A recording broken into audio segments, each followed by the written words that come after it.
اسلام کا شناختی کارڈ مسلمین ہے۔ یہ جو ہم نے اپنے اپنے ملکوں کے شناختی کارڈ بنائے ہوئے ہیں، یہ اسلام کی تقسیم ہے۔ ملکوں کی پہچان پر اسلام کی پہچان، اسلام کی تقسیم ہے۔ اسلام کی پہچان پر ملکوں کی پہچان، وہ تو حق بات ہے۔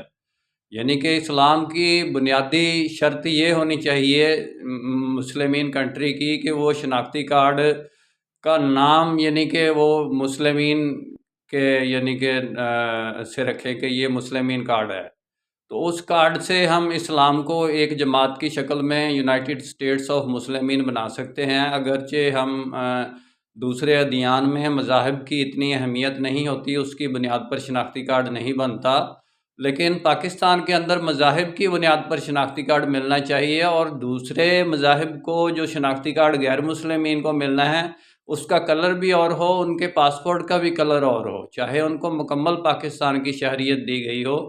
میرا کام اسلامک ورلڈ کی امن اور یونائٹی کا ہے۔ انشاءاللہ ڈیٹیل میں بات پھر ہوگی۔ نسبت وحدت خدمت خیر کے ساتھ، اللہ حافظ۔